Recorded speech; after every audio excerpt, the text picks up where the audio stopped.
Assalamualaikum warahmatullahi wabarakatuh, adik-adik semua. Bagaimana kabar kalian hari ini? Alhamdulillah. Ayo kita belajar tentang sistem organ tubuh pada manusia bersama Kakak Yusuf. Nah, sistem organ tubuh pada manusia itu ada 6 poin yang ada ketahui. Nah, yang poin pertama itu yaitu tentang sistem pernafasan, yang kedua itu sistem pencernaan, yang ketiga sistem peredaran darah, yang keempat sistem ekskresi, yang kelima sistem gerak, dan yang keenam itu sistem saraf. Untuk yang pertama itu tentang sistem pernafasan. Nah, jadi harus tahu sistem pernafasan, bagaimana sih udara itu bisa masuk, bisa ke paru-paru gimana. Nah, yang pertama itu udara masuk itu melewati hidung. Nah, hidung baru ke faring, nah, faring ke laring, laring ke trakea, trakea ke bronkus, dan bronkus ke paru-paru. Nah, ini fungsi-fungsinya. Jadi keenam tadi, untuk hidung ada tempat keluar masuknya O2 dan CO2, atau ya ada itu saat menghirup udara itu namanya O2, dan ada keluar udara itu namanya CO2, dan berfungsi sebagai menyaring udara. Nah, jadi hidung kan ada rambut kecilnya itu adalah penyaringan udara yang masuk melewati hidung. Dan yang kedua yaitu tentang faring. Faring berfungsi sebagai membersihkan udara, melindungi tubuh dari infeksi partikel asing yang masuk. Jadi biasanya itu berhentinya di faring, penyaringannya di faring. Dan yang ketiga yaitu laring. Laring itu menghasilkan nada suara melindungi saluran pernapasan dari kanan, mengarahkan esofagus makanan. Nah, untuk yang keempat yaitu trakea. Trakea itu mendorong partikel asing keluar, memberi kekuatan mekanik ke trakea. Dan yang kelima yaitu bronkus. Bronkus itu berfungsi sebagai menyaring udara, menembakkan udara, menangkap kotoran yang masuk, menyalurkan O2 dan CO2, menghubungkan trakea dan paru-paru, memompa paru-paru. Jadi paru-paru itu biasanya dipompa oleh bronkus. Nah, dan baru ke paru-paru. Nah, paru-paru berfungsi mengelola udara sehingga cukup dan baik untuk masuk ke aliran darah.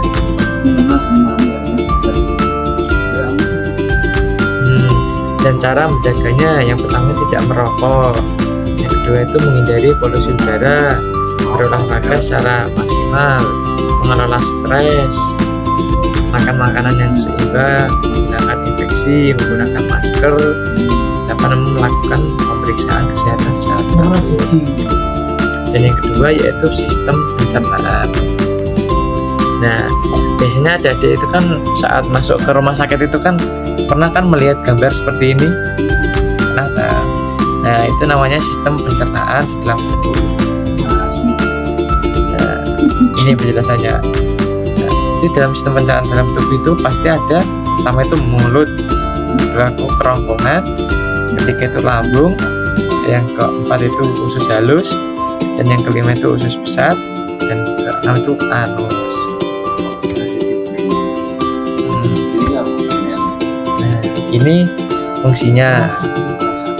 Untuk mulut itu berfungsi untuk mengunyah makanan, memproses makanan secara kimiawi, menelan makanan, membantu pencernaan. Dan yang kedua itu kerongkongan, berfungsi untuk menyalurkan makanan dari mulut ke lambung. Dan yang ketiga itu lambung. Lambung itu berfungsi sebagai mencerna makanan, menghancurkan makanan, mengatur pelepasan makanan. Itu berfungsi di lambung itu. Dan yang selanjutnya itu usus halus. Usus halus berfungsi untuk menyerap nutrisi dari makanan yang telah dicerna dan menyimpan nutrisi tersebut ke dalam darah.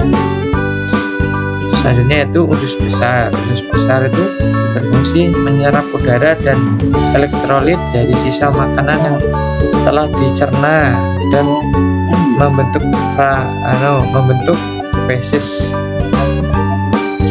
selanjutnya itu yang terakhir itu anus. Untuk anus sendiri itu berfungsi untuk mengeluarkan makanan-makanan yang sudah telah dicerna. Nah, cara menjaganya yang pertama itu makan makanan yang seimbang atau makanan yang sehat, minuman air putih, menghindari makanan yang tidak seimbang. Yang keempat, mengelola stres. Yang kelima, berolahraga secara teratur, menghindari kebiasaan buruk, mengonsumsi obat-obatan yang tidak perlu dikonsumsi, menghindari makan makanan yang dapat memicu alergi, makan secara teratur, dan yang ke-10 terakhir itu melakukan pemeriksaan kesehatan secara teratur. Nah, untuk poin selanjutnya yaitu sistem peredaran darah. Nah, pada sistem peredaran darah itu terbagi ada 4. Yang pertama itu jantung, yang kedua pembuluh darah arteri, yang ketiga vena, dan keempat itu kapiler. Nah, untuk jantung sendiri itu adalah organ yang memompa darah ke seluruh tubuh. Untuk pembuluh darah sendiri itu pembuluh darah arteri membawa darah kaya oksigen dari jantung ke seluruh tubuh. Untuk vena itu pembuluh darah vena membawa darah kaya karbodioksida dari seluruh tubuh ke jantung. Untuk kapiler itu kenapa saya gambar HP itu karena saya cari di internet itu tidak ada. Untuk adanya bisa saya cari sendiri ya. Nah, untuk kapiler itu pembuluh darah kapiler adalah pembuluh darah kecil yang memungkinkan pertukaran oksigen, nutrisi, dan limbah antara darah dan jaringan tubuh. Nah, ini untuk fungsinya. Yang pertama itu mengangkut oksigen dan nutrisi. Tadi darah membawa oksigen dan nutrisi ke seluruh tubuh. Yang kedua itu mengangkut limbah. Yang ketiga itu mengatur tekanan darah. Nah, cara untuk menjaganya itu yang pertama mengontrol tekanan darah. Yang kedua itu mengontrol kadar kolesterol. Yang ketiga itu banyak minum air putih. Yang keempat menghindari duduk terlalu lama. Nah, dan yang keempat itu sistem ekresi pada manusia. Nah, pada sistem ekresi manusia itu ada 6 poin. Yang pertama itu ginjal, kandung kemih, uretra, kulit, paru-paru, dan hati.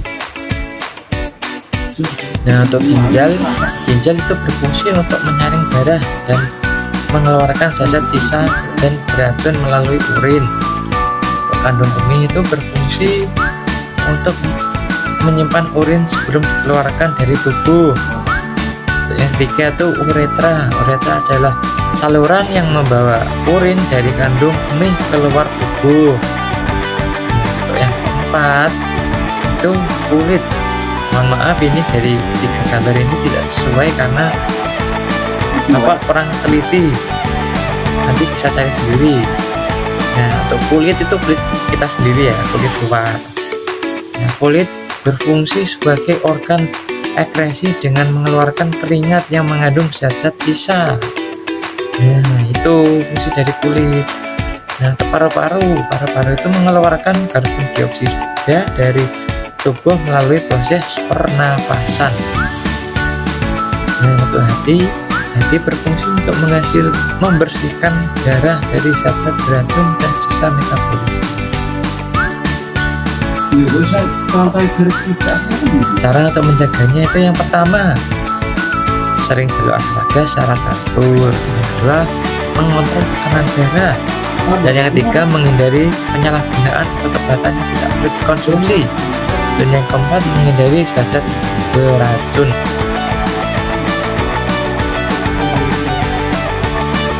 Nah, untuk poin selanjutnya yaitu tentang sistem gerak pada manusia. Nah, sistem gerak pada manusia itu ada 4 poin. Yang pertama sistem sendi otot, yang kedua sistem tulang, yang ketiga sistem sendi, yang keempat saraf. Nah, Sendi otot. Sendi otot terdiri dari otot-otot yang berfungsi untuk menggerakkan tulang dan melakukan gerakan. Jadi sendi otot itu melakukan gerakan pada tulang-tulang. Sistem tulang terdiri dari tulang-tulang yang berfungsi sebagai kerangka tubuh dan sebagai tempat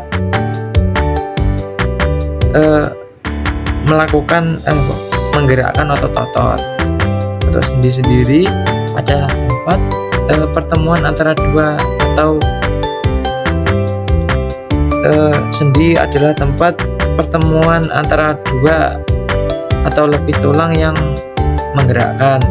Jadi sendi ini adalah dua atau tiga tulang yang digerakkan di dalam tubuh, namanya adalah sendi. Untuk saraf berfungsi untuk mengontrol gerakan otot dan mengirimkan sinyal ke otak. Jadi saraf itu adalah sebagai penyambung ke otak, dari otot ke otak.